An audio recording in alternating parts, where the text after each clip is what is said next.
Muito bem, pessoal, vamos lá. Hoje aí a gente vai falar, vamos direto para o Simulate, tá?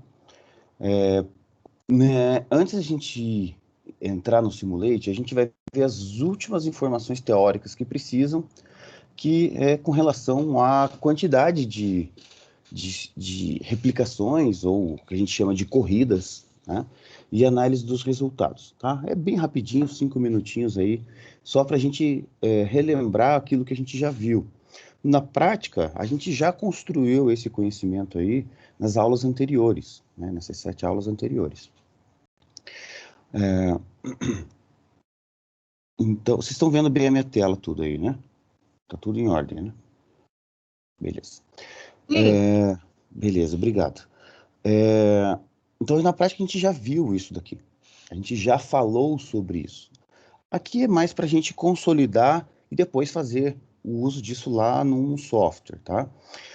Com relação aos softwares, existem diversos softwares que fazem simulação. Eu vou colocar aqui para vocês pelo menos 3, que é o Simulate, esse que a gente está usando, o Arena e o ProModel, tá? O ProModel é o software que eles usam muito nas universidades europeias, tá? Porque ele, se eu não me engano, caso eu não esteja errado, ele é um software inglês, acho que é de uma empresa inglesa. E o ProModel é bastante usado, eu não tenho certeza se ele é americano ou inglês, tá? Ou outro país, mas eu sei que eles usam muito na Europa o ProModel.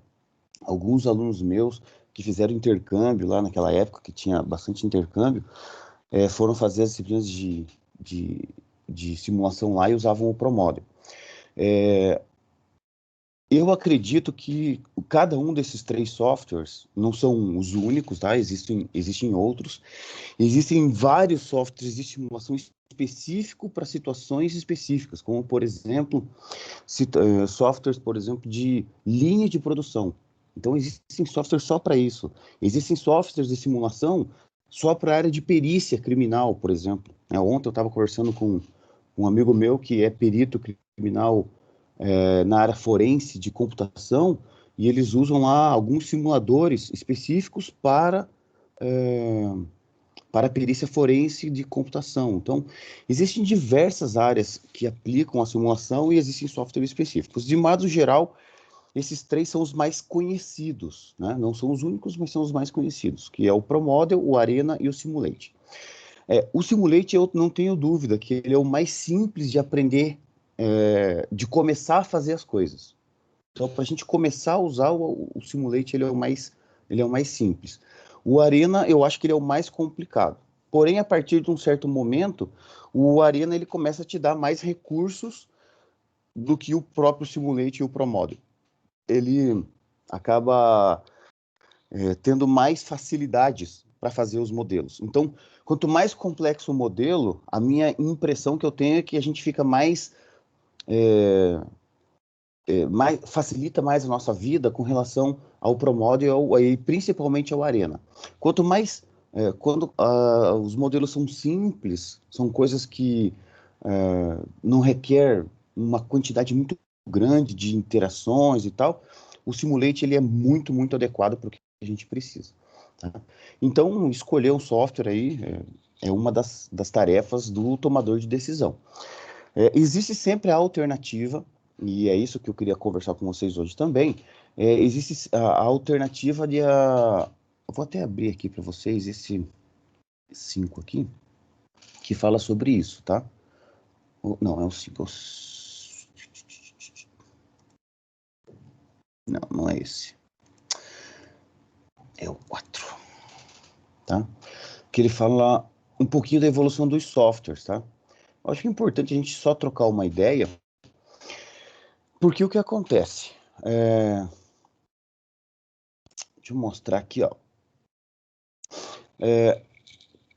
Então, os softwares, eles vão evoluindo cada vez mais em termos de facilidade de uso, tá? Então, a gente tem muita coisa boa hoje em dia.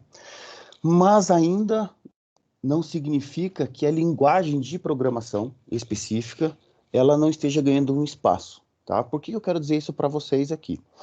Eu tenho visto, e nessa quarentena, nesse período que a gente está, eu tenho visto uma corrida desenfreada dos alunos, de um modo geral, tá? Não só de administração, mas de administração, de economia, de todas as engenharias, sem exceção, de matemática, de estatística, de contabilidade. Eu tenho visto uma corrida louca para aprender linguagem de programação, tá? Eu venho falando isso já há um bom tempo nos nossos cursos de graduação, que vai ser difícil um profissional entrar no mercado sem aprender uma linguagem de programação. Ah, mas eu quero aprender, eu quero trabalhar com marketing. Você vai ter que trabalhar com programação em algum certo nível. Talvez para usar algum software específico, ou até para usar o Python, por exemplo, o Java, né, programar em Java, alguma coisa com relação à internet ou à plataforma. E aí, nessas linguagens, e aí eu vejo uma corrida muito grande com softwares, com linguagens que são quase prontas, como o Python, por exemplo, que vocês, que o profissional, como modo um todo, está usando a simulação para tomada de decisão de uma maneira muito implícita. Às vezes ele nem percebe que está fazendo simulação, gera cenários lá por linguagem de código, porque ele aprendeu um pouco de código. Então, eu diria que o Python e o VBA são as duas linguagens que mais crescem. O VBA por motivos que a gente já falou, porque muita gente tem, a maioria das empresas tem o Office, e a linguagem VBA é uma linguagem simples, o Python também, mas a gente pode recorrer a linguagens como C++, C Sharp, linguagens um pouquinho mais robustas, né? Um pouquinho mais baixo nível que a gente fala, ou seja, e gerar simuladores específicos para aquela situação daquela empresa que a gente está, para a área que a gente está. Pode ser uma área de RH, pode ser uma área de marketing, pode ser uma área de estratégia, pode ser área de logística, produção, quer dizer, operações nem se fala, né? Então, essa evolução desses softwares está fazendo com que a gente tenha muito mais oferta de softwares de simulação, tá?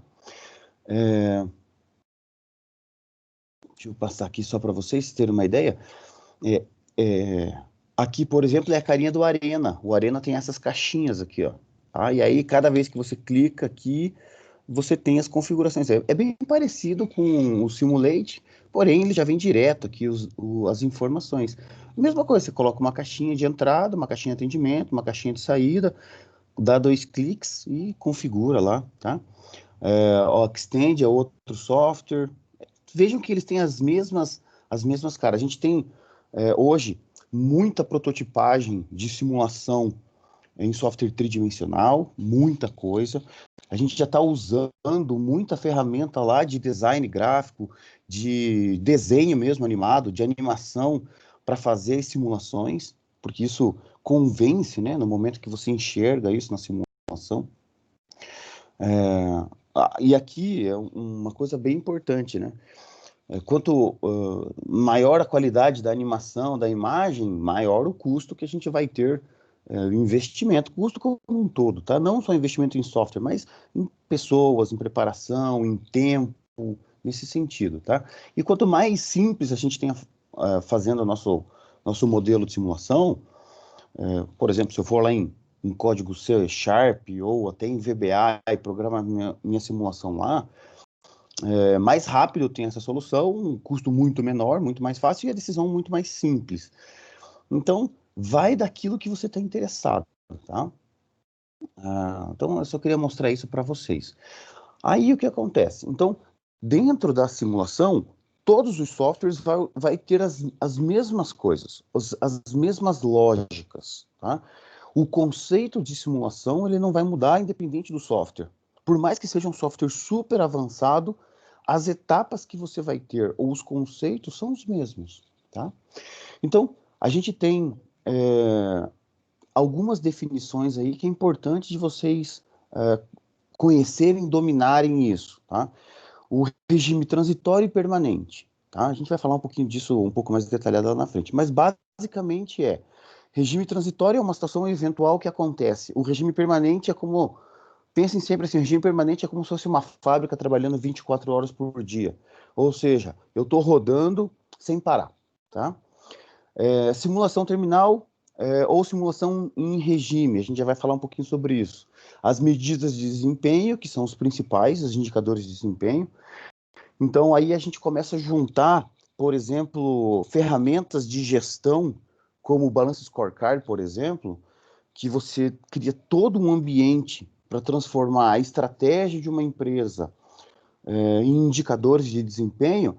Você pode usar neste processo ferramentas de simulação para a geração dos cenários e a criação dos planos de ação.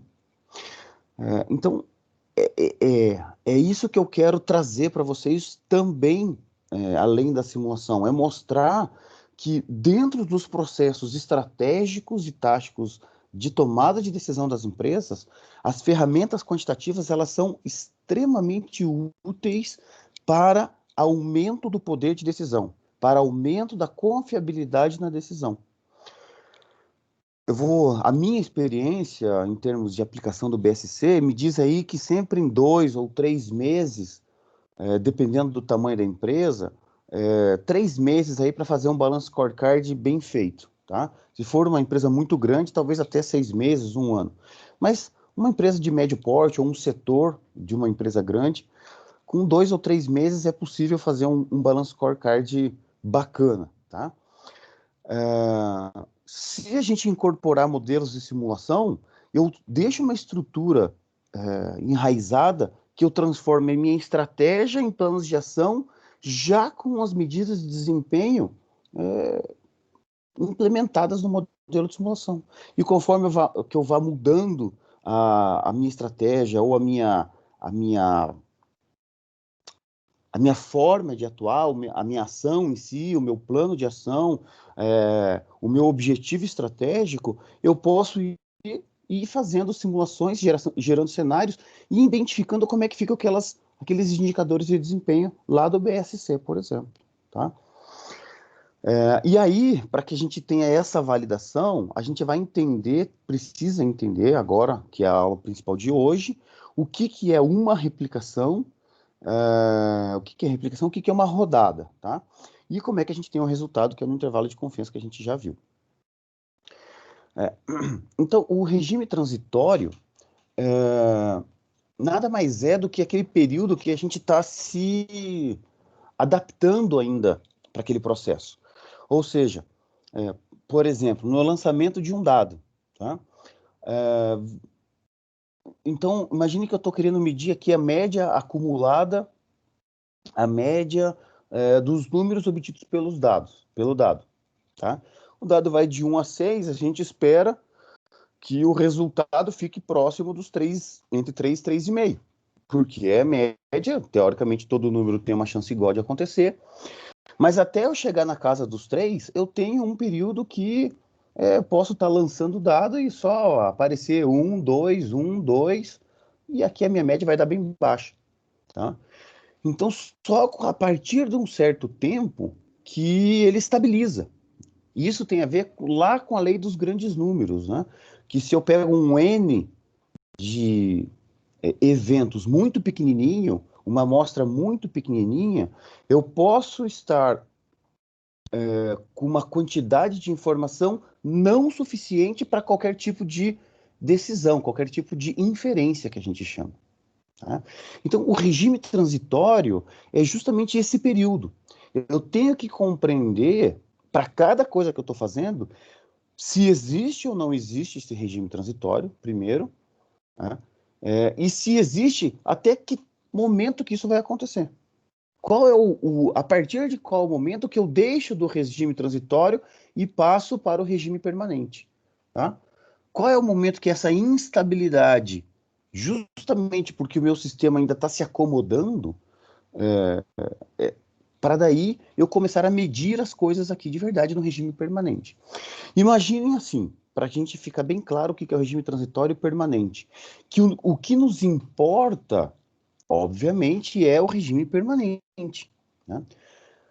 Obviamente, gente, claro que se eu estou fazendo lá um sistema de simulação e eu tenho que reinicializar o regime transitório todo dia. Imagine que eu estou fazendo lá uma linha de produção, todo dia eu paro essa linha de produção em 6 horas do dia anterior e demora 3 horas das 8 horas trabalhadas em regime transitório. É claro que é um período muito grande em relação ao período de permanente. Por exemplo, se fosse 8 horas por dia, 3 horas aqui, 5 horas aqui, é claro que eu não posso ficar olhando só para cá. Porque, poxa, eu estou falando aqui de 3 sobre 8 horas, um percentual alto, né?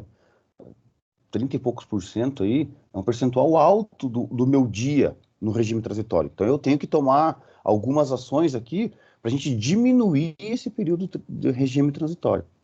Então, isso também vem na análise da discussão, o que é transitório e o que é permanente.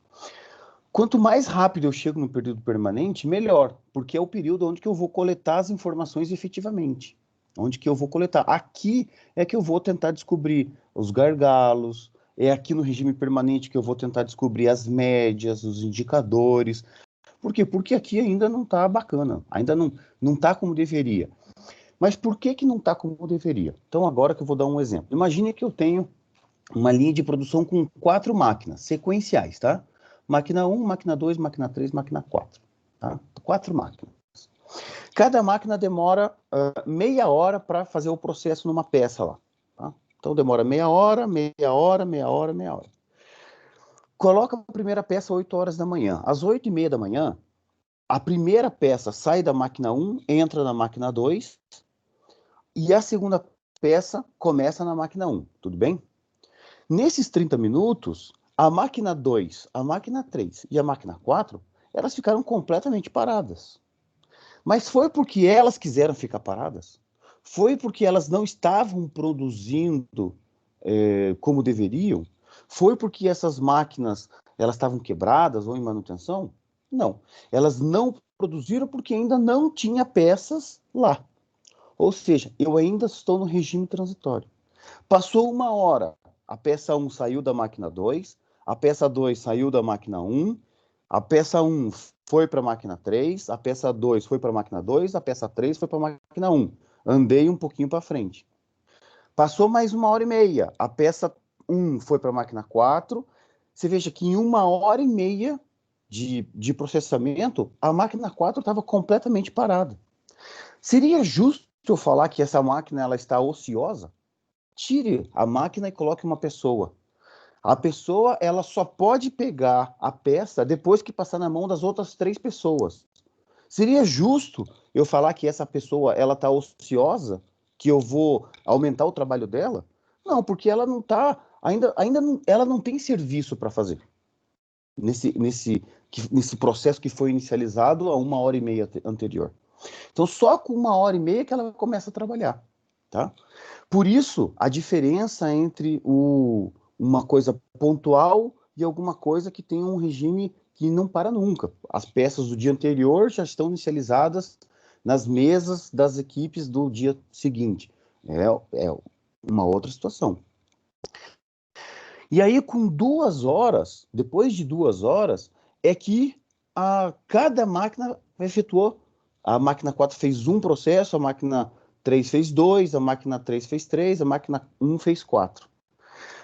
Aí que eu começo um regime permanente, porque eu estou no regime de transição ainda. Agora, a partir de uma hora e meia, no caso, ou 2 horas, aí eu posso escolher para dar um tempinho a mais, seria mais ou menos assim, eu posso começar aqui, meu regime permanente, eu posso começar aqui. Então eu dou um tempinho a mais, começo aqui. A partir de 2 horas que eu vou começar a medir. Agora, quanto tempo fica ocioso, quanto tempo fez no trabalho, quanto tempo ficou em fila, o que aconteceu. Porque aí eu consigo entender esse processo todo aí, tá? Simular por um período muito longo, de modo que o número de amostras em regime transitório seja desprezível em relação ao número de amostras em regime. Ou seja, a minha parte permanente, ela tem que ser muito maior do que a parte transitória. Esse é uma necessidade da simulação. Como eu falei, você imagina que se o transitório for 3 horas e o permanente for 5, puxa, é muito. Ainda está muito pequena essa diferença. Eu preciso que aqui seja 3 horas e aqui seja 300 horas. Opa, aí tudo bem. Aí eu vou pegar essas 3 horas de regime de transição, que a gente vai chamar de warm-up, jogo fora e faço as medidas só nas 300 horas necessárias. Então, o objetivo é eliminar esse período transitório aí da minha análise do sistema, né? Muito bem. Sistema terminal e não terminal, ele tem a ver com a dinâmica em si do sistema. Ou seja, uma fábrica que roda 24 horas por dia, 7 dias, é um regime não terminal. Ou seja, eu não tenho um fim de ciclo. Agora, eu quero fazer uma simulação das aulas lá na UFPR, que começam às 7h30 e terminam às 11h30. Então, eu vou só fazer esse período. Então, é um regime que inicia e termina. Eu posso fazer por vários períodos desse, não tem problema. Mas é uma simulação que tem um tempo exato para acabar. Tudo bem? E aí, as medidas de desempenho, a gente tem que tomar cuidado aí o que a gente está medindo, tá? Então, o tempo de atendimento, ela é um processo que a gente entra com essa informação. Como é que a gente entra com essa informação? Lá no nosso processo de simulação, a gente foi lá, mediu o processo, cronometrou o processo de atendimento, ou pegou no sistema, viu quanto tempo cada pessoa ficou, a gente mediu isso. E nós, ao fazermos o modelo computacional, fomos lá no Simulate, na atividade, demos 2 cliques e nós configuramos, olha, o atendimento vai ser gerado uma média de 10 minutos com desvio padrão 2. Então, é nós que informamos. Então, toda vez que a gente informa isso, a única coisa que a gente usa essa informação na saída é para ver o seguinte. Bom, eu informei que era para ser uma média de um modelo, esse atendimento, seguindo uma distribuição normal, com média 10, desvio padrão 2. Legal. Acabou meu processo. Eu vou ler tudo aquilo que foi gerado. Isso que foi gerado. Faço distribuição, faço lá o teste de hipótese de novo. Ele está com uma média 10 e um desvio padrão 2? Vai estar lá 9,98 e desvio padrão 2,13. Pô, está muito próximo. Então, isso é o processo de validação. Ou seja, se aquilo que a gente informou vai estar de acordo com aquilo que a gente obteve no final. Então, isso é uma validação, não é uma medida de desempenho.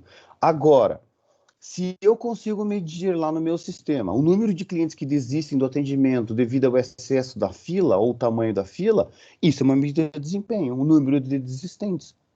Lembre-se que lá, a gente falou um pouquinho na aula passada, que existem, por exemplo, como configurar filas e colocar um tamanho máximo de fila. E eu consigo medir quantas pessoas chegaram na fila, a fila estava lotada e a pessoa desistiu. Ou eu coloco um tempo médio, que eu observei, que a pessoa desiste. A partir de 20 minutos a pessoa espera. Passou 20 minutos, a pessoa sai da fila. E eu consigo fazer essa medida. Quantas pessoas estão desistindo? Opa, isso é desempenho. Tá? O tempo no sistema, não, é validação. Mesma coisa que o tempo de atendimento. O tempo que um cliente aguarda, mais do que tantos minutos, isso é atendimento. Então, a gente teve um indicador, por exemplo, que era assim, quando a pessoa entra na fila, ela pode ter, quanto tempo ela fica na fila, se ela não, para todas as pessoas que entraram nessa fila, ou só para aquelas que pegaram fila. Lembram que a gente consegue separar? Por exemplo, se eu pegar lá, qual é o tempo médio das pessoas que, dentre aquelas que pegaram fila, qual é o tempo médio que eles ficaram na fila? Isso é importante para nós. Tá? E a partir disso eu posso calcular qual que é a probabilidade de um cliente aguarde mais do que 3 minutos por atendimento. Professor, mas como é que eu faço isso? Como é que eu calculo a probabilidade de que um cliente aguarde mais do que 3 minutos por atendimento? De uma maneira simples, eu vou olhar lá quantos clientes fizeram, quantos clientes aguardaram mais do que 3 minutos. Se eu fizer a divisão de quantos clientes que aguardaram mais do que 3 minutos por todos os clientes que passaram, eu tenho essa medida, eu tenho essa probabilidade. 10%, 15%, porque isso é a medida de desempenho resultante da simulação, tá? E aí o que acontece? Para isso a gente a gente tem que entender esses dois conceitos, a rodada e a replicação. O que é a rodada? O que ocorre quando selecionamos ou iniciamos o comando que executa a simulação no computador? Uma rodada pode envolver várias replicações. Replicação é a repetição da simulação do modelo com a mesma configuração, a mesma duração e com os mesmos parâmetros de entrada, mas com uma semente de geração de números aleatórios diferentes. Eu vou mostrar como que é isso. Então, uma replicação é como se eu quero fazer, eu vou fazer uma simulação de 30 dias de aula das 7h30 às 11h30 da manhã. Quando eu aperto o botão, que acontece esses 30 dias, eu tenho uma replicação, tá? Agora, eu vou lá e vou fazer 50 replicações, e eu faço a primeira rodada. Então, quando eu apertar o botão, ele vai fazer 50 replicações, eu tenho a primeira rodada que vai me gerar as médias de todas essas 50 replicações. Então, uma rodada pode envolver várias replicações, tudo bem? É isso que a gente vai fazer. E a gente pode fazer várias rodadas. Eu vou fazer a primeira rodada com 50 replicações, vejo os desempenhos, mudo alguma coisa, faço mais uma rodada com 50 replicações e assim por diante. Aí eu comparo as rodadas que eu tenho. Tudo bem? Aqui, com relação à semente de geração, é o seguinte. Eu vou mostrar lá no software também, mas basicamente lembra que a gente falou aí algumas aulas atrás de geração de números aleatórios, né? Toda geração de números aleatórios, toda não, mas a gente viu grande parte delas era baseado num R, num valor entre 0 e 1. Para gerar esse valor entre 0 e 1, a gente geralmente usa aquilo que vem programado na linguagem que a gente tem. Então, por exemplo, lá no Excel, a gente coloca lá o aleatório. Igual aleatório, abre e fecha as parênteses. Essa função do Excel gera um valor entre 0 e 1. Só que essa função aleatória do Excel, ela tem toda uma conta para fazer, que é o que nós chamamos de pseudo-aleatório. E essa conta que tem que fazer, ela depende de um valor que nós chamamos de valor semente. O que acontece? Dependendo quem é essa semente, esse valor inicial, esse valor aleatório tem uma sequência. Então eu gero lá, por exemplo, 0,85, 0,17, 0,50. Se eu não mudar a semente, na hora que eu for gerar de novo, ele vai gerar a mesma sequência, 0,85, 0,17, 0,50. É a mesma semente? Gera 3 números de novo, 0,85, 0,17, 0,50. É a mesma semente? Vou gerar 3 números, começa de novo, 0,85, 0,17, 0,50. O que acontece? Se eu mudo a semente, então a primeira que eu gerei é o 0,85, 0,17, 0,50. Mudei a semente, vou gerar mais 3 números. 003, 095, 042. Então, a semente, ele muda a sequência de números aleatórios que eu estou gerando naquele R, que é entre 0 e 1, que por sua vez vai gerar o número aleatório seguindo a distribuição que a gente quer. Para que serve isso, gente? Para que serve essa semente aí? Ela serve para que eu consiga validar o meu modelo. Se eu gerar as mesmas sequências sempre, eu tenho domínio sobre aquilo que deveria acontecer. Então, se eu sempre estou gerando os mesmos números sequenciais, eu tenho domínio. Quando eu consigo dominar, isto é, quando eu passo o processo de validação do modelo, lembrando, a verificação do modelo é ver se tudo aquilo que eu quero que ele faça, ele realmente está fazendo. Se a distribuição está correta, se a ligação de uma atividade com outra está correta, se a saída de uma atividade para uma fila está correta. Então, aquilo que eu pensei está no modelo. Na validação, é se a resposta que está dando está coerente com a resposta que eu estou esperando. Se eu tenho uma maneira de garantir que isso sempre aconteça, eu posso ir rodando várias vezes, porque a sequência de números aleatórios vai ser a mesma, até eu acertar, ver onde que estão os erros. Então, eu vou vou acertando, vou acertando. Isso é a validação. Na hora que eu acertei, falei, beleza, agora está saindo exatamente do jeito que eu queria. Muito bem, agora eu vou lá e troco as sementes, deixo as sementes aleatórias. Agora que eu deixar as sementes aleatórias, aí está dizendo o seguinte, o meu modelo está dando resposta do jeito que eu queria, está validado. Agora sim, eu posso ir lá, liberar a semente de geração dos números aleatórios, ele vai ser aleatório também, e aí, cada vez que eu rodar, fizer uma replicação, ou uma rodada, que é um conjunto de replicações, eu vou ter valores diferentes. E esses valores diferentes é o que a gente vai usar para fazer os cálculos do intervalo de confiança, que é o que a gente tem como resposta. Tá? A gente não pode, lembrando, a gente não pode fazer simulação e obter como resposta um número. Não existe isso em simulação.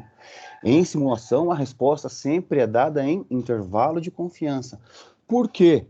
Porque nós estamos estudando justamente a aleatoriedade, a variabilidade do processo. Não faz sentido eu dizer assim, quanto que esse processo está variando? Resposta, 2. Não é, não tem variação, é 2, sempre é 2, não. Como que está variando esse processo? Entre 1.8 e 2.1. Opa, faz sentido. Simulação serve para entender a parte estocástica do processo. Lembre-se disso. Simulação não serve para resolver problemas. Simulação serve para entender o processo. E uma vez que entendi o processo, eu gero cenários diferentes para tentar melhorar o processo de alguma forma. Tá? Então eu não estou otimizando, eu estou melhorando o processo por meio de cenários, por tentativa e erro. A geração de cenários é uma tentativa que você fez de tentar melhorar. Então essa resposta não pode, em hipótese alguma, ser uma média. Não faz sentido. Não faz sentido nenhum. Eu tenho que sempre ter como resposta do modelo de simulação o intervalo. E esse intervalo é aquilo que a gente fez já, que é o intervalo de confiança. Tá? Então, e aqui a gente vai entender um pouquinho o sentido de, depois que eu verifiquei o modelo, que eu validei o modelo, tá dando a resposta certa, que eu liberei a semente lá aleatória, gerei a primeira replicação. Puxa, deu um valor bem alto. Foi a segunda, a terceira replicação. Para cada replicação eu tenho um valor. Então, seria equivalente dentro do simulante de eu apertar o botão uma vez. Apertei o botão uma vez, vai me dar essa resposta. Apertei o botão mais uma vez, vai me dar essa resposta. Apertei o botão mais uma vez, vai me dar essa resposta. E isso se eu liberar as sementes lá, que a gente já vai fazer, vou mostrar para vocês. Muito bem. Só que agora eu quero apertar o botão 10 vezes. Bom, não precisa apertar o botão 10 vezes. Falo para ele, olha, faça 10 vezes seguidas. Faça uma rodada de 10.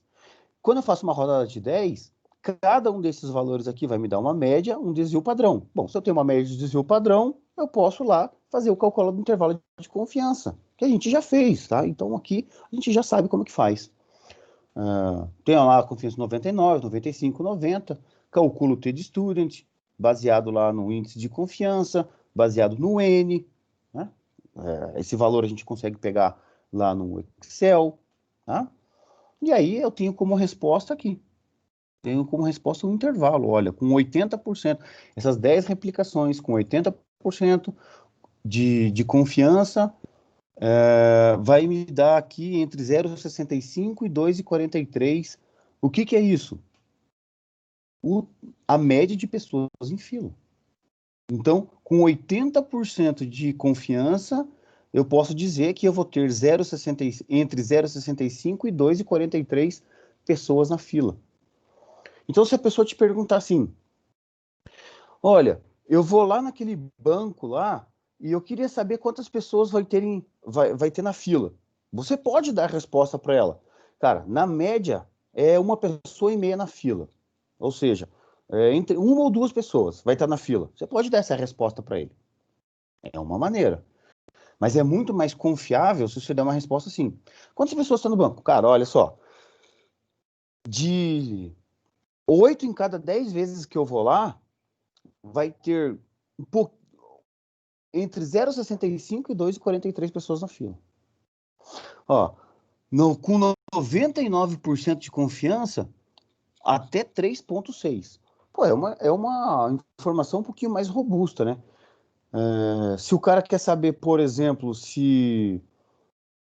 Imagine que o tempo médio de atendimento por pessoa na fila lá seja 5 minutos, ele sabe que não vai esperar mais do que 20 minutos na fila, com 99% de confiança.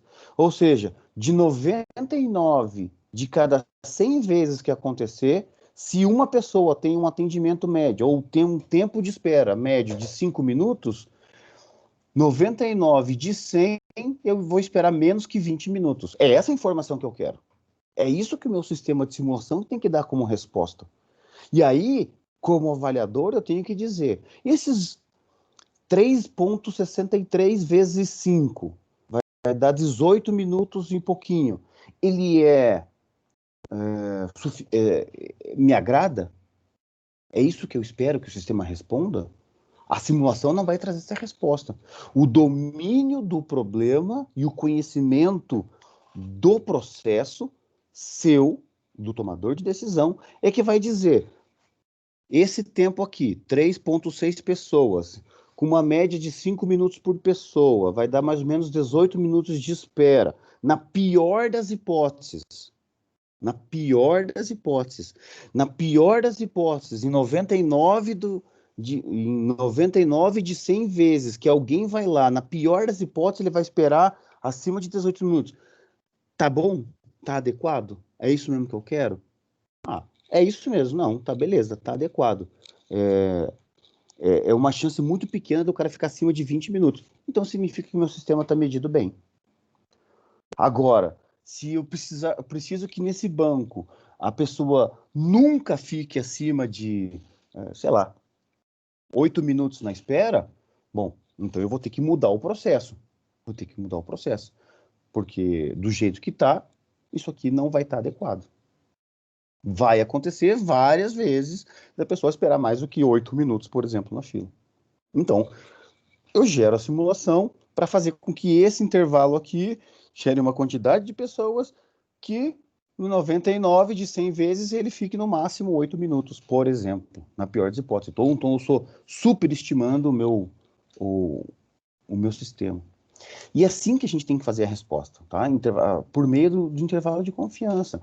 No melhor dos casos, no pior dos casos, aí melhor e pior é relativo, né? Porque pode ser medidas de quanto menor, melhor, ou quanto maior, melhor. Aí, então, menor e maior é relativo. E, obviamente, né, que quanto maior a minha confiança, maior o meu intervalo, porque eu estou pegando um espectro maior de opções, tá? Aqui a gente já fez isso, não vou repetir, a gente só tem que lembrar que o intervalo de confiança é calculado e assim. E por fim, o número de replicações, tá? Quantas replicações eu tenho que fazer? Tá? Para atingir, então, uma precisão desejada em determinado valor, necessita rodar o modelo várias vezes, gerando uma amostra piloto de tamanho N, para que a gente possa calcular todos os indicadores de desempenho e todos os intervalos de confiança, com uma certa precisão H. Tá? Então, uma das expressões calculadas é essa daqui, ó, onde H estrela é a precisão desejada. Tá? Então, eu quero lá com 99%, 95% de confiança, a precisão H estimada, faço essa continha aqui, eu tenho o número de replicações. Na prática, a gente acaba nem fazendo isso, porque os softwares já têm esse cálculo automático. A gente vai mostrar. Tá? Então, eu vou dar um exemplo aqui só. Ó.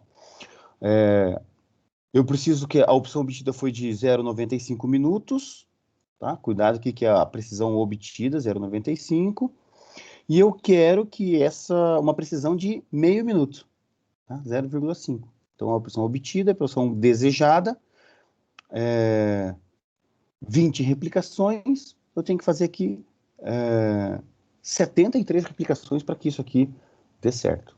Então, ou seja, eu rodei 20, peguei essas medidas, fiz a conta e fiz assim, esse colchete aqui tem a parte de cima, é um operador matemático chamado teto, tá? Ou o menor número inteiro maior do que aquilo lá. Então, é arredondar para cima, basicamente, tá?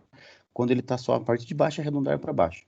Ou seja, eu estou com a precisão obtida de 0,95 minutos, eu quero que seja meio minuto, e eu fiz 20 replicações. Quantas eu preciso fazer para chegar nesse 0,5? Você precisa fazer 73. Então, você vai lá, vai rodar 73 vezes de novo para tentar chegar nessa precisão que você quer. Tá? Muito bem. E o tempo do ARMAP é aquilo que a gente falou, é o tempo do regime de transitório, tá? Eu tenho que eliminar esse tempo, conseguir escolher onde que é o corte aqui. Esse cara aqui a gente joga fora. Tem modelos de simulação que tem modelos de simulação que não tem, não precisa. É a tua modelagem que vai importar, tá bom? Então vamos falar um pouquinho agora do Simulate.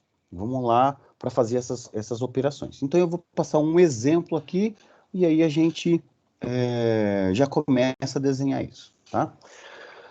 Então estamos no capítulo 2 lá. O exemplo 2.1. Considere um centro de distribuição de produtos que possui duas baias para carga de caminhões e uma baia. Aqui, na verdade, essa baia aqui a gente usa no Brasil como doca, tá?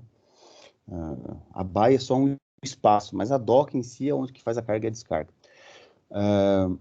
Então, duas baias para carregamento de caminhões e uma baia para descarga ou descarregamento de caminhões, de tremiões. Para quem não sabe, treminhão é um caminhão que tem duas carrocerias, uma grudada na outra, tá? Ambas as operações são feitas por uma de duas empilhadeiras disponíveis. Então, tanto para carregar quanto para descarregar, usa uma empilhadeira e eu tenho duas lá disponíveis no meu sistema. Os tremiões chegam em intervalos fixos de 8 horas, enquanto os caminhões chegam em intervalos sucessivos, segundo uma distribuição exponencial, com taxa média de 3 caminhões por hora. Muito bem. O carregamento de um caminhão demora em média 30 minutos, seguindo uma distribuição exponencial. A descarga de um tremião leva em média 3 horas, também seguindo uma distribuição exponencial. Pretende simular o sistema por 120 horas para avaliar o comportamento dos tempos de espera do caminhão e dos tremiões, além da utilização média das empilhadeiras. Tá? Então eu vou passar direto para o ponto. Reparem, gente, reparem que eu tenho que ter aqui toda a dinâmica e eu tenho os tempos, ó, tempo de chegada dos caminhões e tempo das atividades. Então foi medido isso, tá? Muito bem. Eu vou passar direto para a parte de baixo aqui. Então, para fins didáticos aqui no livro, e eu também vou fazer a mesma coisa, a gente poderia ter duas docas de carga, colocar o replicate igual a 2, mas eu vou separar em duas também aqui, igual feito no livro, para ficar mais fácil a gente entender. Então, chegam os caminhões, esses caminhões vão para uma fila, dessa fila eles vão ou para a baia 1 ou para a baia 2, ou eles vêm para cá, ou eles vêm para cá. Eu tenho que ter uma empilhadeira que vem aqui carregar esses caras, então uma empilhadeira para cada caminhão, e o caminhão sai, depois de carregado, vai sair do sistema. Já os tremiões, eles chegam, ficam na fila, descarregam o caminhão, uma dessas duas empilhadeiras tem que vir aqui descarregar, descarregou tudo que tem que fazer, o tremião vai embora, tá? Então essa basicamente é o sistema. E aqui é o nosso sisteminha. Então eu vou fazer esse desenho aqui no Simulate rapidinho para a gente. Então olha só, para a gente poder acompanhar. Eu tenho aqui uma chegada, vai para uma fila, dessa fila vai para o descarregamento e desse para a carga, perdão, e vou para o final. Então aqui, olha só, quero ligar no mesmo final, aperto o botãozinho, ligo, tá lá, tá? Então vamos ver, veja que tá exatamente igual, tá bom? E aqui os tremiões, ó, eu tenho uma outra chegada, vou para uma fila, vou para a atividade e vou para o final. Tá? Eu vou Ô, para o... professor, Pode mas falar. não tinha uma regra que não podia sair duas atividades de uma fila?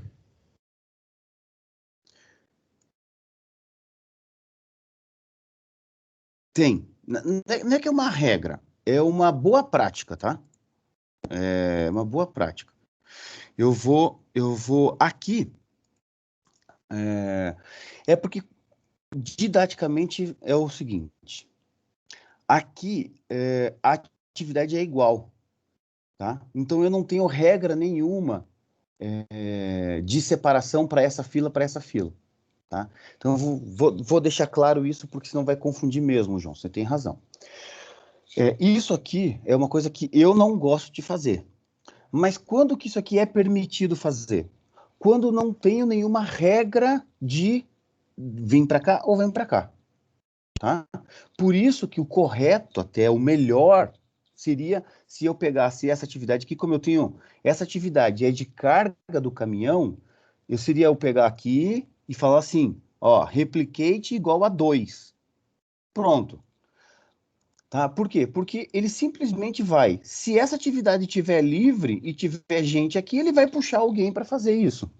Se essa estiver livre e tiver alguém aqui, ele vai puxar para fazer isso. E ele vai pegar o próximo. Então, o próximo que tiver livre, ele vai pegar. Sempre vai ser assim, tá? Então, neste caso aqui, funciona. Então, quando é que eu. Não é que eu posso, quando é que a gente acaba usando esse tipo de situação, uma fila para duas atividades? Quando não há regras de separação. Tá? E isso só vai acontecer nesse exemplo didático aqui. Mas geralmente nunca mais vai acontecer. É só para a gente entender, para a gente ver o botãozinho aqui acontecendo daqui a pouco, tá, João? Então você tem razão mesmo. Se a gente tivesse uma regra, por exemplo, eu vou dar prioridade para a baia 1 para caminhões do tal tipo. Aí o que eu faria? Eu faria aqui uma atividade antes que separaria os caminhões para a fila da baia 1 e para a fila da baia 2. Então eu teria uma atividade exclusiva para separar os caminhões nas filas respectivas. Ele chegaria numa fila e aí separaria para lá ou para cá, para lá ou para cá, tá? Então, você tem razão, isso mesmo, mas nesse caso aqui não vai fazer diferença nenhuma, tá? Beleza, então vamos lá, vamos continuar. Beleza, entendido. Valeu, professor. Entendido?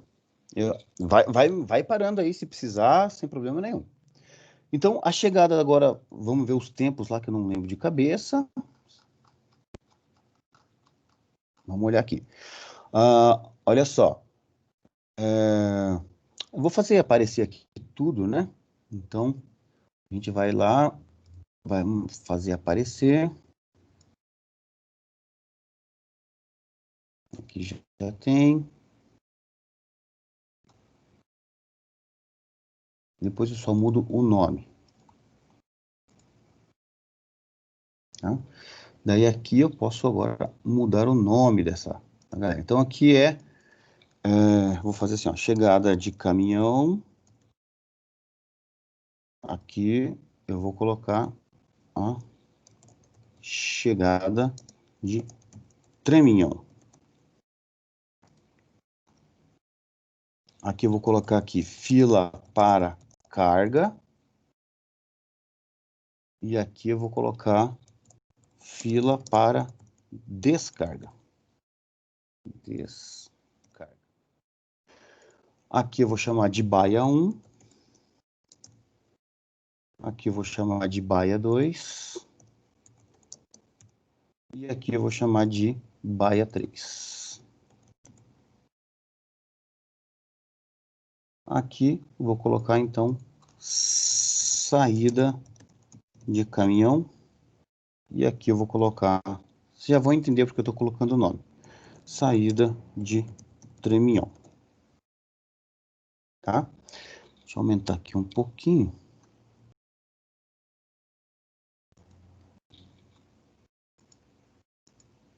Acho que fica melhor assim. Muito bem. Então agora vamos ver os tempos lá que eu não sei de cabeça.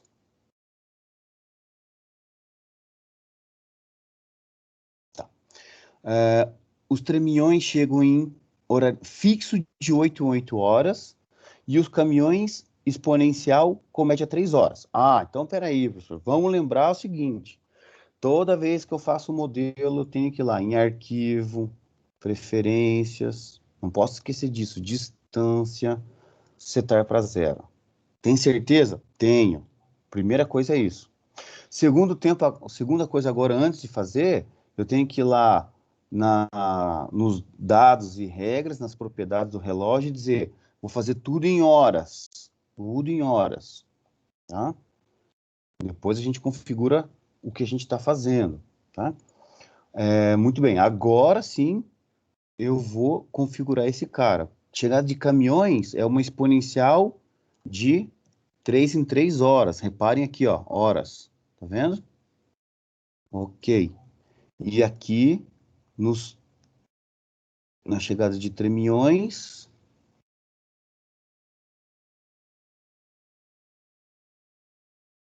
eu tenho aqui um fixo de 8 em 8 horas. Tá vendo? Fixo de 8 em 8 horas. Horas. Ok. Muito bem. Agora, vamos fazer os atendimentos, os tempos. O carregamento de um caminhão demora em média 30 minutos numa exponencial. E a descarga também exponencial, 3 horas. Beleza. Então aqui vai carregar o caminhão de 30 em 30 minutos. Como a gente está em tudo em horas, eu tenho que fazer uma exponencial de 0,5 horas. Tudo bem? Mesma coisa que no Baia 2. Uma exponencial de 0,5 horas. Toda vez que vocês forem fazer um modelo aqui no Simulate e que vocês repararem que você tem duas atividades com as mesmas configurações, desconfiem. Neste caso, é somente para fins didáticos, mas desconfie. Se eu tenho duas atividades vindo do mesmo lugar, com as mesmas configurações, basta eu fazer uma atividade só e colocar o replicate igual ao número de atividades que eu posso fazer simultaneamente. Tudo bem? Neste caso aqui, de novo, é só para fins didáticos aí para a gente entender. E a descarga aqui do um treminhão é uma exponencial com média 3 horas. Muito bem. É isso aí. Olha só. Vamos ver o tempo que ele pede para rodar. Ele pede para rodar por 120 horas. Tudo bem. Por enquanto é isso. Vamos ver aqui agora. Eu posso clicar aqui, tá? Que ele vai abrir direto o período de coleta de resultados. Então, eu coloco lá 120 e aqui configuro para tempo da simulação em horas. Tá? Ou eu poderia vir aqui em datas e regras, propriedades, período de coleta de resultado, vai abrir a mesma janelinha. Tudo bem? Legal. Bom, como é que roda, professor? Aperta o botão lá, ó. Ó, vamos colocar aqui numa velocidade lenta para a gente entender o negócio. Ó, chegou um caminhão, vou colocar o mais lento um pouco aqui. Ó, tá, foi carregar, passou, foi para lá, 19 caminhões, tarará. Chegou um para outro caminhão, foi para a fila, na fila ele foi direto para Baia 1, passou o tempo, tarará, chegou o segundo. Você veja que como a gente não configurou nada, o que ele vai fazer? Ele vai fazer um para lá, um para cá, um para lá, um para cá, um para lá, um para cá. Se tiver vazio, né? Se tiver cheio, ele vai para outro que não está cheio. Chegou um próximo tremião. Chegou aqui, passou, beleza. Só que, então, fiz por 120 horas. Vamos para frente aqui, rodou, final. Só que, veja, a gente não colocou nenhuma indicador. Nada, zero. A gente não adicionou nenhum. Eu posso, de novo, vir aqui nos resultados, nessa aba aqui, resultados, e eu posso vir aqui naquilo que eu quero. Então, vamos medir, por exemplo, o tempo em fila. Eu posso vir aqui, eu vou adicionar de duas maneiras diferentes. Resultados na fila, e eu quero medir aqui o tempo médio, a quantidade média em fila de caminhões para carregamento, e eu quero pegar aqui o tempo médio de fila para todos e o tempo médio de fila para aqueles que pegarem fila, quanto fica, tá? Isso eu peguei daqui. Agora eu vou pegar pelo outro lugar lá. Eu vou pegar aqui no Resultados Manager. Olha só. Ó, já estão os três que eu adicionei. Eu posso vir por aqui também, ó. É outra opção. Eu vou adicionar aqui. De quem que eu quero? Eu quero pegar a fila para descarga. Eu pego todos os caras dele. Se eu pegar todos os KPIs dele, todos os indicadores de desempenho, olha só o que acontece. Todo mundo aqui. Aí eu tenho que ficar tirando um por um, se eu quiser. Ó. Deleta, deleta. Ele vai colocar todos. Às vezes não interessa, né? Muita informação é tão ruim quanto informação nenhuma. Água demais na planta mata a planta, não esqueçam disso. Então eu tenho que saber exatamente aquilo que eu quero medir. Então, por exemplo, lá para a fila de descarga, selecione um resultado simples, adicionando alguém que eu quero. Ele abre aquilo que dos resultados da fila lá que eu estou entendendo. Ó. Eu vou pegar a mesma coisa, ó. O tempo médio, o número de caminhões médio, de tremiões médio na fila, o tempo médio desses tremiões na fila de todos, e quando ele fica na fila, qual que é o tempo médio dos não zerados. Tá? Por exemplo, é essa fila que eu quero medir. Eu quero medir essa fila. Eu fiz uma replicação, eu rodei por 120 horas. Eu tenho essas médias, esse valor, ó. Deu zero, deu zero, deu zero. O tamanho médio da fila é 0,004 tremilhões na fila. O tempo médio em fila deu 0,12 horas. Não esqueça que está tudo em horas. E o tempo médio dos caminhões que pegaram fila, ou seja, dos não zerados, é 1,78 horas. Ou seja, em média ele fica 0,12, mas se chegar lá e tiver fila, ele vai ficar 1,78 horas. Beleza. É isso que eu quero fazer. Então, eu conferi tudo, eu conferi todos os valores, eu verifiquei que o meu modelo está fazendo aquilo que eu deveria fazer. Eu fiz uma replicação, vi que a resposta está dando aquilo que eu deveria fazer. O que a gente faz agora é aqui, ó. Por exemplo, eu quero calcular quantas vezes eu estou fazendo a replicação. Aqui entra aquela história que a gente falou sobre a semente lá, tá? E aqui o intervalo de confiança.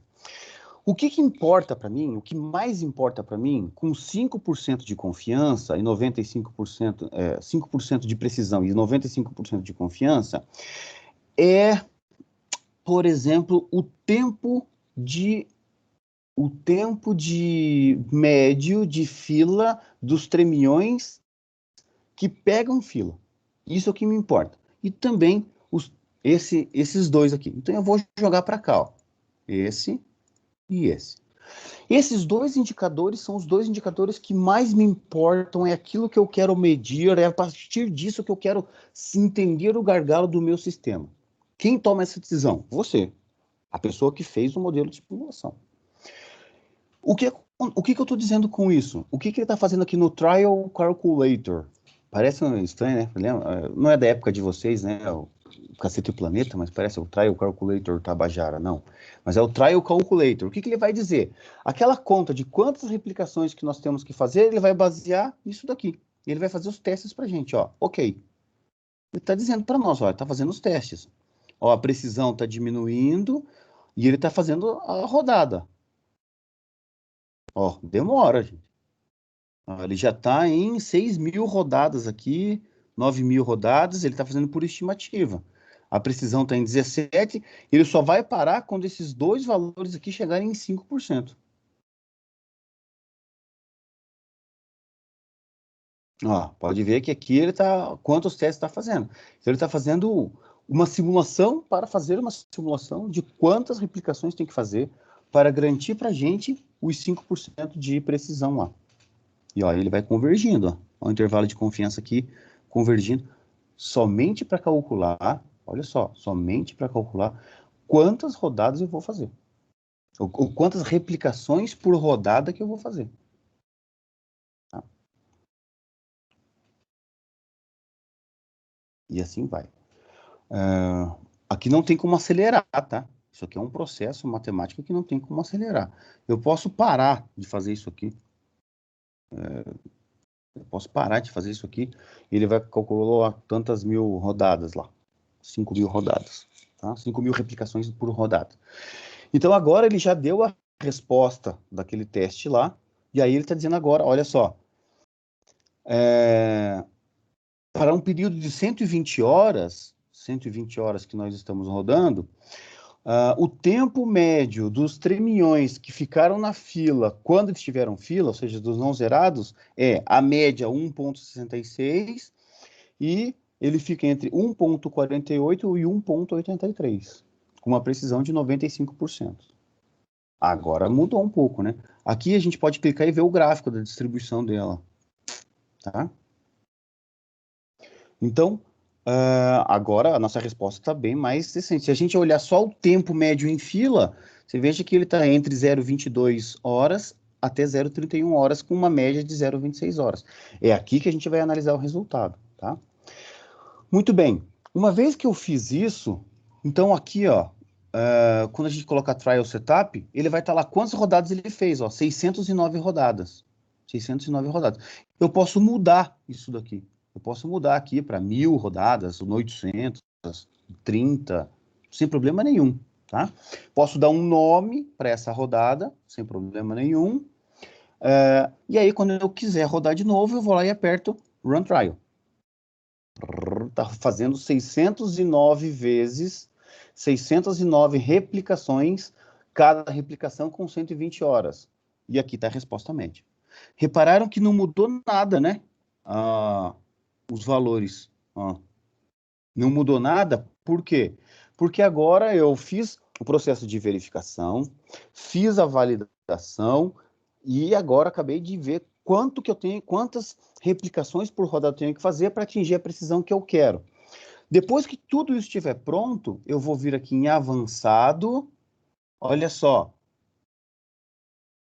números aleatórios. Eu venho aqui e digo assim, mude Auto Change Random Numbers on every restart.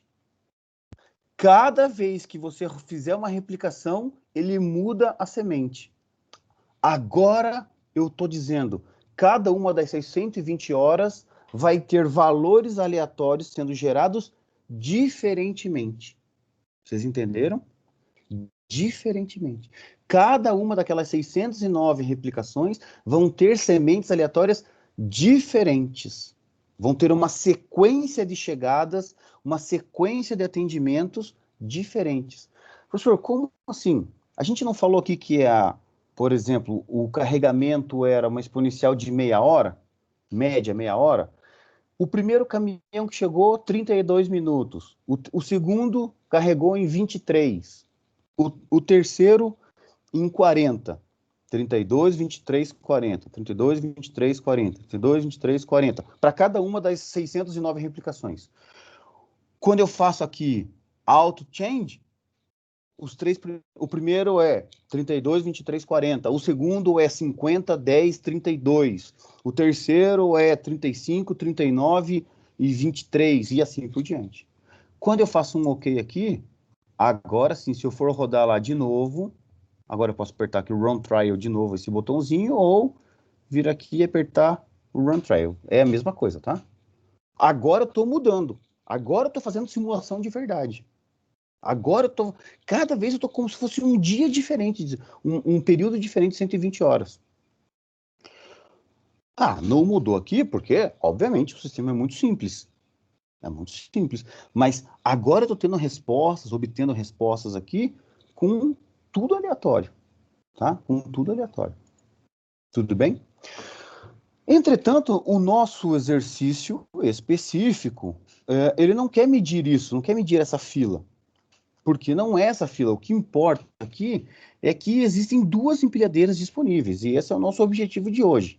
Colocar aqui uma empilhadeira, um recurso.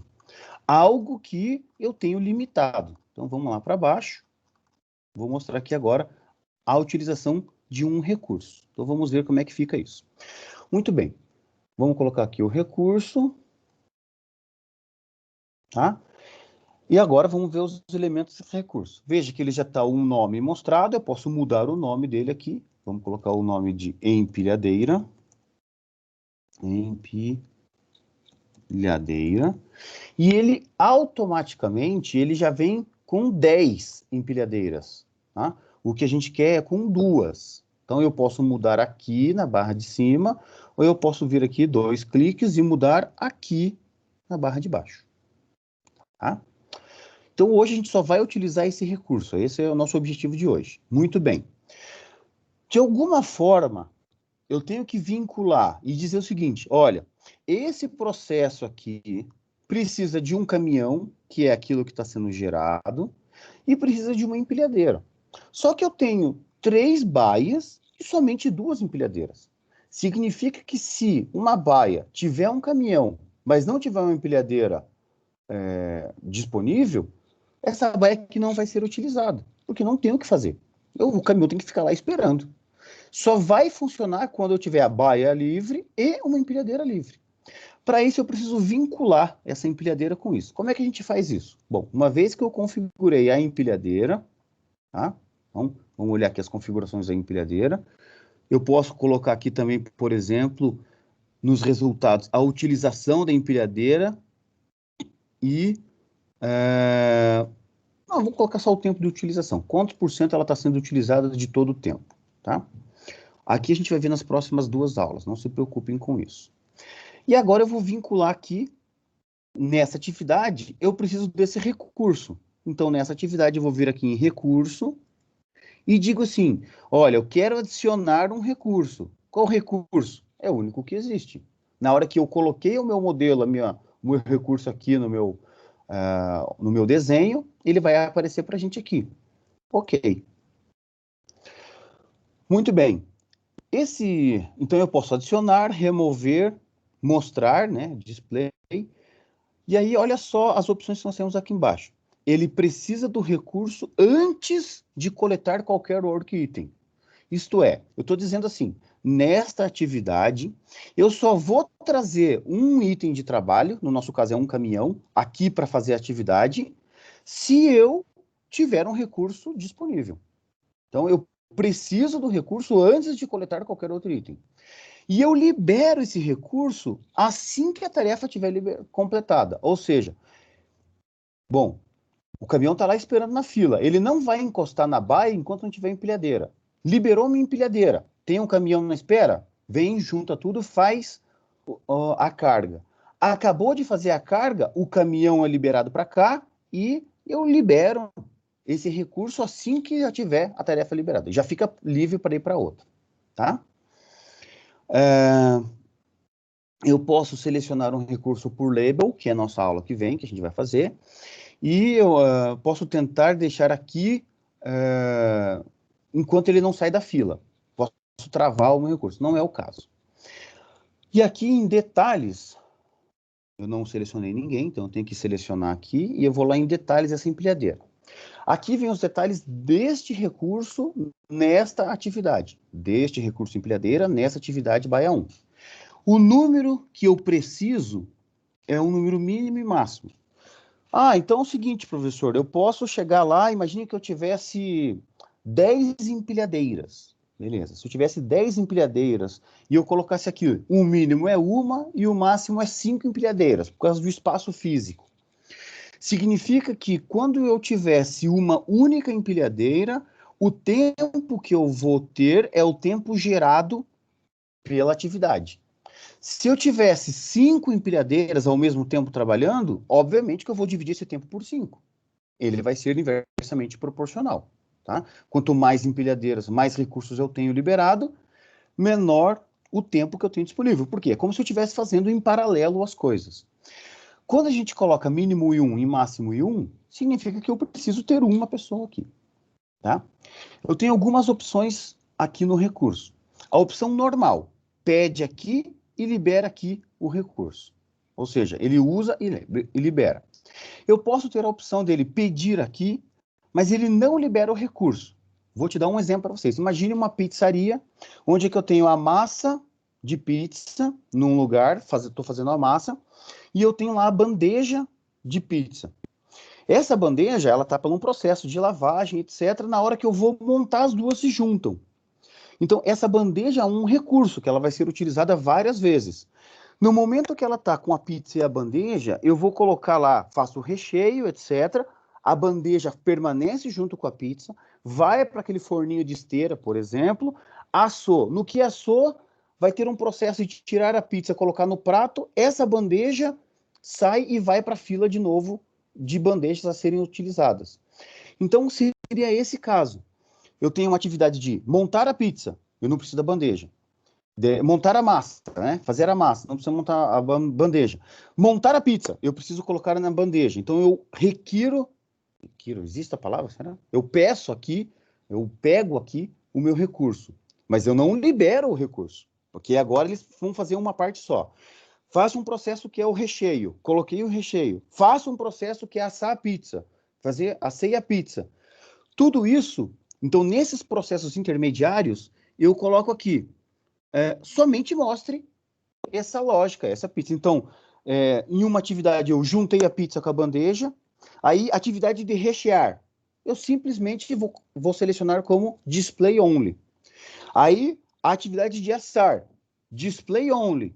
Aí, agora, lá no final, eu vou ter uma atividade de empratar a pizza. Nessa empratar a pizza, eu vou que somente aqui libero o recurso, que é, no caso, a bandeja. Então, lá na última é que eu libero. Então, o meu recurso ele pode ser usado numa atividade e acabou a atividade, ele já seja liberado, ou ele pode ser, começa a ser usado aqui, ele acompanha durante um tempo aquilo que eu estou fazendo, e em algum momento ele é liberado. Na primeira, onde ele é pego, a gente seleciona esse botão, onde ele acompanha, a gente seleciona esse botão, e onde ele é liberado, a gente seleciona esse botão, tá? Então, é assim que a gente utiliza o recurso. Quando a gente quer usar e liberar o recurso num lugar só, é o normal, tá? Então, eu vou deixar aqui 1 e 1 do jeito normal. Muito bem, então a empilhadeira está aqui, tenho que fazer isso para todo mundo. Ó, recurso, adicionar a empilhadeira, se eu vim para detalhe, normal 1 e 1, ok. E é a mesma as empilhadeiras ali que eu vou usar em todas as baias. Adicionar empilhadeira, ok. Selecionei a desempilhadeira, detalhe 1 e 1, normal, ok. Beleza. Olha que legal, quando eu seleciono aqui, eu fico apertando com o botão esquerdo em cima da empilhadeira, ele mostra para mim aonde que ela está vinculada. Então isso aqui é um processo de validação que o Simulate permite a gente fazer. Soltei o botão esquerdo do meu mouse, quando eu aperto o botão esquerdo do meu mouse lá, tá lá, ó. Então ele está vinculado com os dois. Agora vamos rodar de novo, vamos rodar uma vez só. Vamos rodar devagarzinho aqui só para a gente ver o que está acontecendo. Ó, vem um caminhão, esse caminhão chegou aqui, veio a empilhadeira, né, usou, carregou. Chegou um caminhão, foi para a baia. Aí essa empilhadeira, ó, uma empilhadeira está lá paradona. Veio aqui e fez. Chegou mais um caminhão, ó, tá uma empilhadeira está aqui, olha a outra empilhadeira vindo. Liberou, essa empilhadeira voltou para lá. Perceberam que somou? Chegou, ó, a empilhadeira voltou para cá, tem uma aqui. Uma está fazendo, liberou. Tá aqui as duas livre. E assim por diante. Na hora que eu termino aqui de rodar,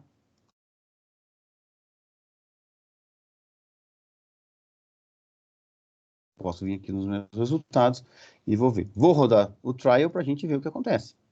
609 vezes eu estou rodando aqui.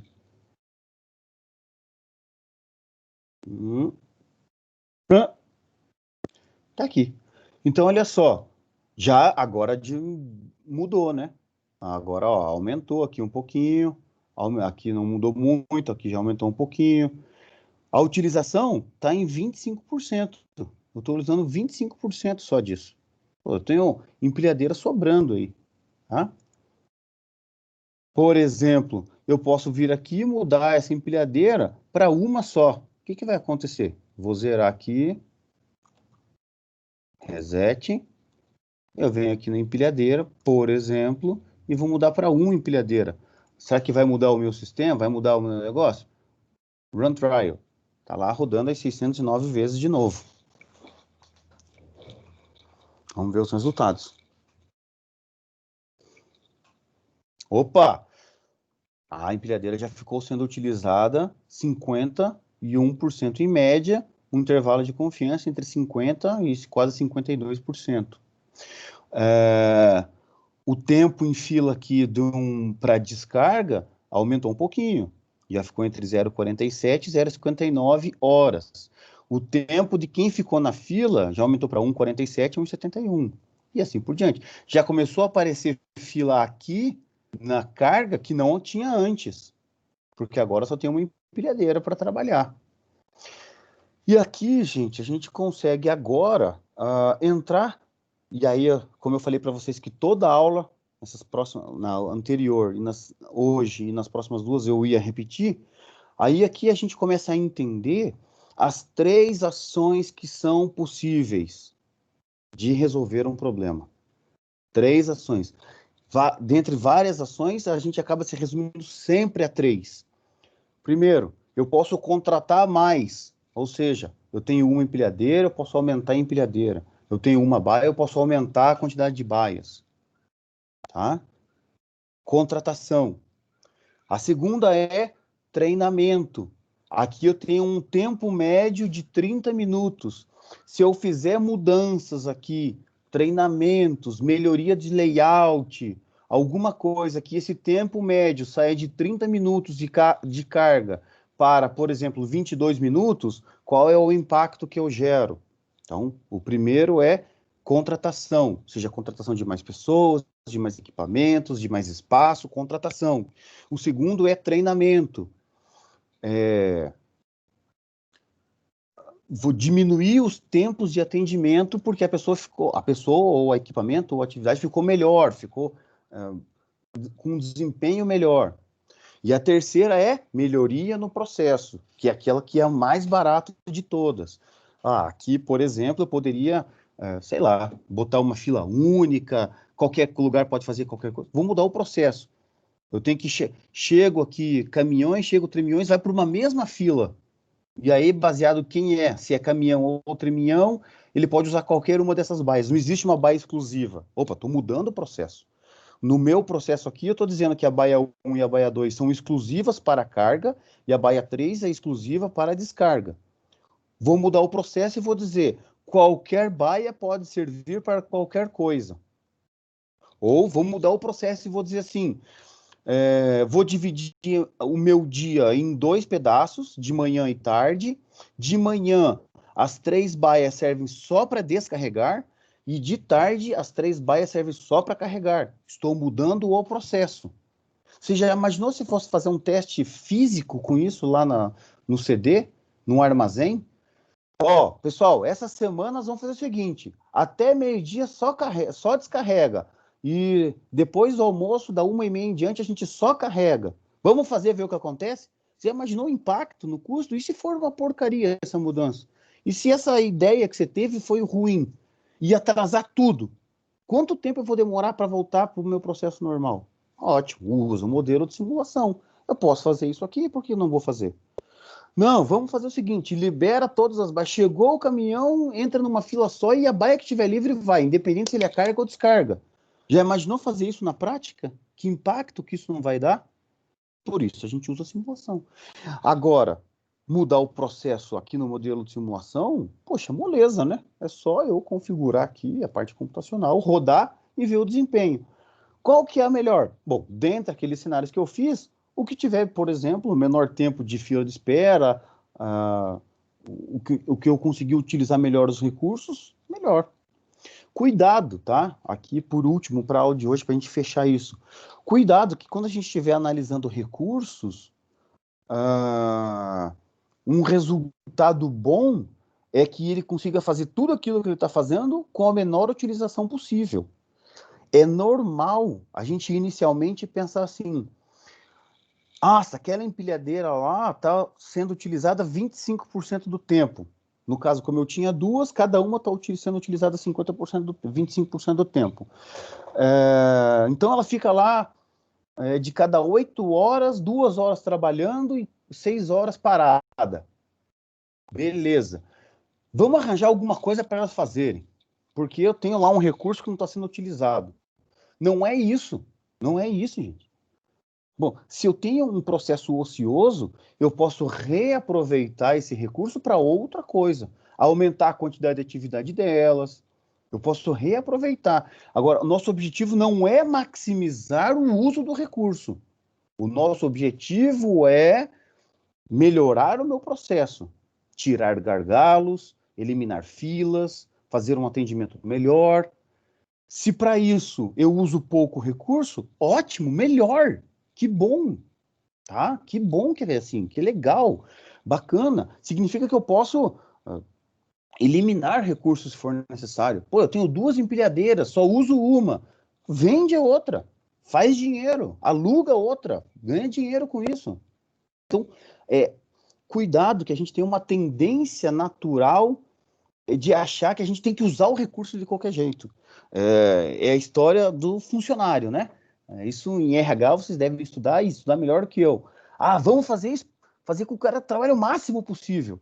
Por quê? Nós temos que fazer ele ser o mais produtivo possível. Agora, se a gente contratou para ele fazer as atividades A, B e C, e ele consegue fazer isso num terço do tempo que ele foi contratado, bom, então dá mais atividade para o cara e aumenta o salário dele, poxa vida. Valoriza a pessoa, valoriza aquela atividade. Ah, é uma empilhadeira que está sendo ociosa.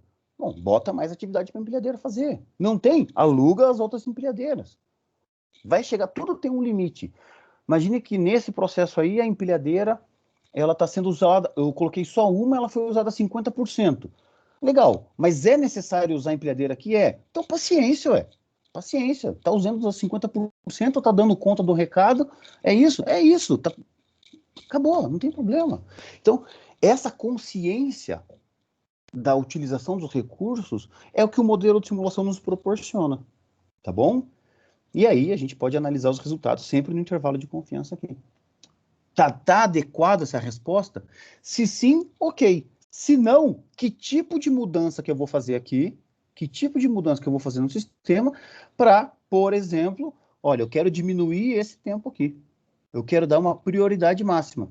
Então, eu posso pegar aqui, por exemplo, ó, só para a gente fechar a aula de hoje aqui. Eu posso colocar, por exemplo, deixa eu mostrar aqui para vocês. Tudo isso aqui eu já falei. Priorizar os recursos. Ó, eu vou colocar aqui, ó. Nessa, eu quero diminuir esse tempo. Então, eu vou vir aqui na baia 3. Eu tenho a prioridade. E eu vou colocar uma prioridade aqui. Todo mundo está com 50. Se eu colocar 51 aqui, bom, se apareceu a prioridade, está todo mundo com 50. 51 significa que ele vai falar assim, olha, não importa o que você esteja fazendo, se tiver alguém aqui na fila, uma fila no tremião, se tiver alguém na fila aqui, assim que liberar, não importa se tem outro na fila aqui, você vai vir para cá. Vamos rodar de novo, ver o que acontece? Só para fechar? Vamos ver se mudou alguma coisa. Eu simplesmente dei uma prioridade maior para a empilhadeira vir para cá. Tá? Essa atividade é mais importante que as outras. Olha como mudou. Não estava 1.4 a 1.7? Mudou aqui. Olha como aumentou aqui. Deu uma prioridade diferente. Mudei o processo. Mudei o processo. Fisicamente, o que eu acabei de fazer? Quando eu peguei aqui, falei, essa prioridade dessa baia aqui é 51. Eu falei lá para o seu João, que é o operador de empilhadeira, e falei assim, o seu João e o seu Pedro lá. São os dois. Aqui acho que tem uma só, né? Aqui só tem uma, tá? Só tem uma. Falei pro seu João. Seu João, é o seguinte, seu João. O senhor tá fazendo aqui, não importa o que esteja fazendo. Chegou um tremião, assim que você terminar o que você estiver fazendo, você vai fazer o tremião. Aí o senhor já vai perguntar para você assim: mas e se tiver um caminhão aqui para carregar? Não importa, deixa ele esperando. O importante é dar prioridade para descarregamento. Foi isso que você acabou de fazer. Você acabou de dar uma ordem, entre aspas, de processo para o seu João. Você mudou o processo. Uma regra simples, tá? Beleza, pessoal? Acho que com isso a gente já consegue utilizar os recursos aí à vontade. Na aula que vem, a gente vai aprender a usar os labels. Beleza? Vou parar aqui de gravar.